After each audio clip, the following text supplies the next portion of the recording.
ഹമീൻസ് cooking വേൾഡിലേക്ക് എല്ലാവർക്കും സ്വാഗതം. അപ്പൊ ഇന്ന് ഞാൻ വന്നിട്ടുള്ളത് ഒരു അടിപൊളി മീൻ തലക്കറിയുടെ റെസിപ്പിയുമായിട്ടാണ്. അപ്പൊ വീഡിയോ എല്ലാവരും കണ്ടു നോക്കുക. നിങ്ങൾക്ക് ഇഷ്ടപ്പെട്ടു കഴിഞ്ഞാൽ നിങ്ങളുടെ ഫ്രണ്ട്സിനും ഫാമിലിക്കും ഒക്കെ ഒന്ന് ഷെയർ ചെയ്ത് കൊടുക്കുക. അതുപോലെ ഈ ചാനൽ ഇതുവരേക്കും സബ്സ്ക്രൈബ് ചെയ്യാത്തവരുണ്ടെങ്കിൽ പ്ലീസ് ഒന്ന് സബ്സ്ക്രൈബ് ചെയ്യുക കേട്ടോ. അപ്പൊ നമുക്ക് നമ്മുടെ റെസിപ്പിയിലേക്ക് പോവാം. ഇതിനായിട്ട് ഞാനിപ്പോ എടുത്തിട്ടുള്ളത് ചൂര മീനിന്റെ തലയാണ്. ഇതിപ്പോ ഒരു 4 കിലോയോളം വരുന്ന മീനിന്റെ തലയാണ്. ആദ്യമായിട്ട് നമുക്ക് ഇതിലേക്ക് വേണ്ട മസാലപ്പൊടികൾ ഒന്ന് വറുത്തെടുക്കണം. അതിനായിട്ട് ഒരു പാനിൽ ഞാനിപ്പോ 2 ടേബിൾ സ്പൂൺ മുളക് പൊടി ഇട്ടിട്ടുണ്ട്. ഇപ്പൊ ഞാൻ തീ ഓൺ ചെയ്തിട്ടില്ല കേട്ടോ. തീ ഓൺ ചെയ്യാതെയാണ് ഈ പൊടികൾ പാനിലേക്ക് ഇട്ട് കൊടുക്കുന്നത്. ഈ മുളക് പൊടിയുടെ കൂടെ തന്നെ നമുക്ക് ഒരു 1/2 ടീസ്പൂൺ മഞ്ഞൾപ്പൊടിയും അതുപോലെ ഒരു 4 ടേബിൾ സ്പൂണോളം മല്ലിപ്പൊടിയും കൂടെ ഇട്ട് കൊടുക്കാം. ഇനിയിപ്പോ നമ്മള് ഈ മസാലപ്പൊടികളെ ഒരു ലോ ഫ്ലെയിമിലിട്ട് 3 മിനിറ്റോളം നന്നായിട്ടൊന്ന് വറുത്തെടുക്കുക. ഇതിന്റെ പച്ചമണമൊക്കെ ഒന്ന് പോയിട്ട് നല്ലൊരു മണം വരും, അതുവരേക്കും വറുത്തെടുക്കുക. ഇപ്പൊ മസാലപ്പൊടികൾ ഏകദേശം റെഡി ആയി വന്നിട്ടുണ്ട്.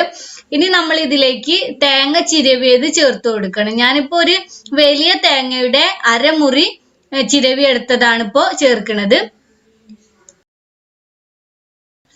ഇതിന്റെ കൂടെ തന്നെ ഞാൻ 3-4 ചെറിയുള്ളിയും പിന്നെ കുറച്ച് കറിവേപ്പിലയും ഇട്ട് കൊടുത്തിട്ടുണ്ട്. ഇനി ഈ തേങ്ങയും കൂടെ നമ്മൾ ഈ മസാലപ്പൊടികളിൽ നന്നായിട്ട് മിക്സ് ചെയ്തിട്ട് ഒരു 3 മിനിറ്റോളം ഒന്ന് ഇതുപോലെ മൂപ്പിച്ചെടുക്കുക. തേങ്ങയുടെ പച്ച സ്മെല്ലൊക്കെ ഒന്ന് പോയിട്ട് നല്ല പ്രത്യേക ഒരു സ്മെല്ല് വരും, അതുവരേക്കും ഇതിനെ ഇതുപോലെ വറുത്തെടുക്കുക.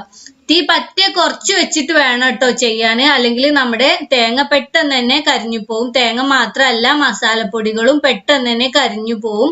അപ്പോൾ അത് എല്ലാവരും ശ്രദ്ധിക്കണം. ഇപ്പൊ ദാ തേങ്ങ നന്നായിട്ട് മൂത്ത് വന്നിട്ടുണ്ട്. ഇനി നമ്മൾ ഇതിലേക്ക് 1 ടീസ്പൂണോളം പെരുംജീരകം കൂടെ ചേർത്തിട്ട് ജസ്റ്റ് 1 മിനിറ്റും കൂടെ ഒന്ന് വറുത്തെടുക്കുക. ഇപ്പൊ ദാ തേങ്ങയൊക്കെ റെഡി ആയിട്ട് വന്നിട്ടുണ്ട്. ഇനി നമ്മൾ ഫ്ലെയിം ഓഫ് ചെയ്തിട്ട് ഇതിനെ ചൂട് പോവാനായിട്ട് വേറൊരു പാത്രത്തിലേക്ക് മാറ്റാം. ഇതിൽ തന്നെ വെച്ചോണ്ടിരിക്കരുത് കേട്ടോ. അപ്പൊ നമ്മുടെ തേങ്ങയും മസാലപ്പൊടികളും ഒക്കെ ഈ പാനിന്റെ ചൂടുകൊണ്ട് കരിഞ്ഞു പോവാനായിട്ട് ചാൻസ് ഉണ്ട്. ഇപ്പൊ ഞാൻ ഇതിനെ ഒരു ഡിഷിലേക്ക് മാറ്റിയിട്ടുണ്ട് കേട്ടോ. ഇനി ഇതിനെ നല്ലപോലെ ചൂട് പോവാനായിട്ട് മാറ്റി വെക്കുക. ചൂട് പോയതിനു ശേഷം മിക്സിയിലിട്ട് കുറച്ച് വെള്ളം കൂടെ ഒഴിച്ചിട്ട് നന്നായിട്ട് അരച്ച് പേസ്റ്റ് ആക്കി എടുക്കണം.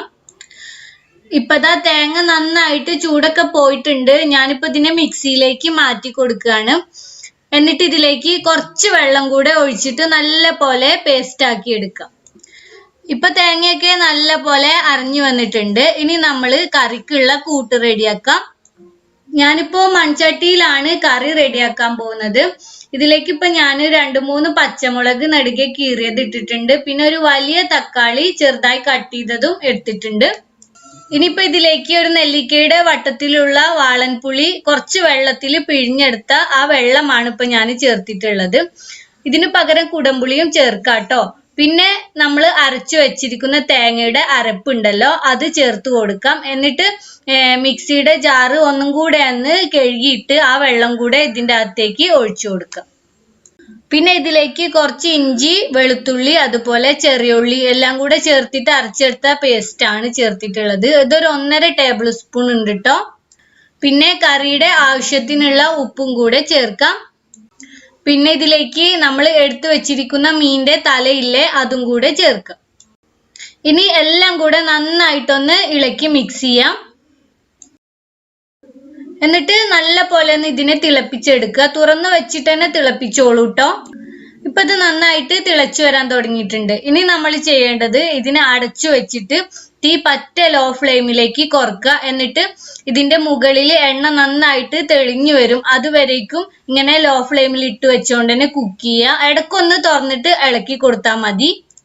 ഞാനിപ്പോ ഇതിനെ ഒരു 5 മിനിറ്റ് ലോ ഫ്ലെയിമിലിട്ട് കുക്ക് ചെയ്തിട്ടുണ്ട്. അതിനുശേഷം ഒന്ന് തുറന്നിട്ട് ഈ മീനിന്റെ തലയൊന്ന് നമുക്ക് തിരിച്ചിട്ട് കൊടുക്കാം. എന്നിട്ട് വീണ്ടും ഇതിനെ അടച്ചു വെച്ചിട്ട് നന്നായിട്ട് എണ്ണയൊക്കെ ഒന്ന് തെളിഞ്ഞു വരുന്നത് വരെ കുക്ക് ചെയ്യാം. ഇപ്പൊ കുറച്ചു നേരം കൂടെ ഞാൻ കുക്ക് ചെയ്ത് കഴിഞ്ഞ് തുറന്ന് നോക്കിയിട്ടുണ്ട്. കണ്ടോ, ഇപ്പൊ നമ്മുടെ കറിയുടെ സൈഡിലൊക്കെ നല്ല ചുമന്ന നിറത്തില് എണ്ണ തെളിഞ്ഞു വന്നിട്ടുണ്ട്. ഇങ്ങനെ ആവുമ്പോൾ നമ്മുടെ കറിയുടെ മസാലയും മീനും ഒക്കെ വെന്ത് പാകമായിട്ടുണ്ടെന്നാണ് അർത്ഥം. അപ്പൊ നമുക്ക് ഫ്ലെയിം ഓഫ് ചെയ്യാം.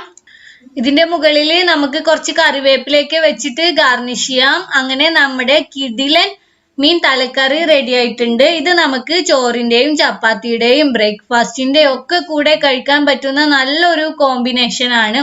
അപ്പൊ എല്ലാവരും ട്രൈ ചെയ്ത് നോക്കിയിട്ട് നിങ്ങളുടെ അഭിപ്രായങ്ങളൊക്കെ അറിയിക്കുക. നിങ്ങൾക്ക് ഇഷ്ടപ്പെട്ടിട്ടുണ്ടെങ്കിൽ ലൈക്ക് ചെയ്യുക. പിന്നെ നിങ്ങളുടെ ഫ്രണ്ട്സിനും ഫാമിലിക്കും ഒക്കെ ഒന്ന് ഷെയർ ചെയ്ത് കൊടുക്കുക.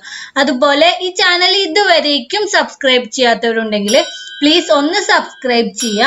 അപ്പൊ ഒരു ബെല്ലൈക്കൺ വരും, ആ ബെല്ലൈക്കൺ ഒന്ന് പ്രസ് ചെയ്യുക. അപ്പൊ 3 ഓപ്ഷൻ വരും. അതിൽ ഓൾ എന്ന ഓപ്ഷൻ എന്നെ സെലക്ട് ചെയ്ത് വെക്കുക. എന്നാൽ മാത്രമേ ഈ ചാനലിലെ പുതിയ അപ്ഡേഷനുകൾ ഉടനെ തന്നെ നിങ്ങൾക്ക് നോട്ടിഫിക്കേഷൻ ആയിട്ട് ലഭിക്കൂ. അപ്പൊ നമുക്ക് വീണ്ടും ഒരു പുതിയ റെസിപ്പിയുമായിട്ട് കാണാം.